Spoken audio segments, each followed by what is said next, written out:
Wow, অরণ্য জাফরান চা মশলা নিয়ে এসেছে। হ্যালো বন্ধুরা, আজ আপনাদের দেখাবো জাপানিরা কেন আমাদের মতো মশলা চা বা জাফরান টি মশলা পান করতে শুরু করেছে। শুনলে অবাক হবেন, এর পেছনে রয়েছে তাদের দীর্ঘায়ু এবং সুস্বাস্থ্যের এক গোপন রহস্য।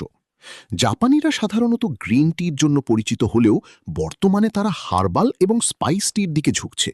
এর বড় কারণ হলো এই চায়ে থাকা প্রাকৃতিক উপাদানগুলো, যেমন আদা, এলাচ এবং বিশেষ কিছু ভেষজ, যা শরীরের রোগ প্রতিরোধ ক্ষমতা বাড়াতে এবং মেটাবলিজম ঠিক রাখতে ম্যাজিকের মতো কাজ করে।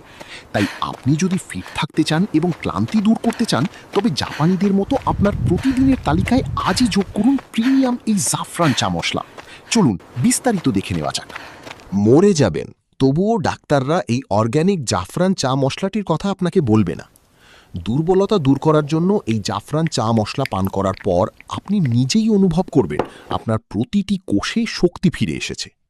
এই মশলা চা তৈরি করার জন্য পরিমাণ মতো আদা, পরিমাণ মতো এলাচ, পরিমাণ মতো লং, পরিমাণ মতো দারচিনি, পরিমাণ মতো গোলমরিচ, পরিমাণ মতো জয়ফল, পরিমাণ মতো মৌরি, পরিমাণ মতো তারা মৌরি, তেজপাতা এবং কাশ্মীরি জাফরান, এই সব একত্রে গ্রাইন্ডার দিয়ে পাউডার তৈরি করে প্রতিদিন সকাল বিকাল 2 কাপ পানিতে 1 চামচ জাফরান চা মশলা দিয়ে সিদ্ধ করুন। এরপর আসল খেলা। ক্লান্ত লাগতেছে, দুর্বল লাগতেছে, রাতে ঘুম কম হচ্ছে, টাইমিং বাড়াইতে পারছেন না, এই মশলা দিয়ে চা পান করুন। ইনশাল্লাহ চলে আসবে আসল শক্তি।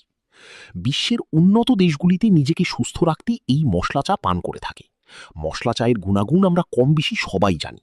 তাই নিজেকে সুস্থ রাখতেই যদি আমাদের জাফরান চা মশলা নিতে চান, তাহলে কমেন্টে আগ্রহ প্রকাশ করুন। ইনবক্সে লিংক পেয়ে যাবেন।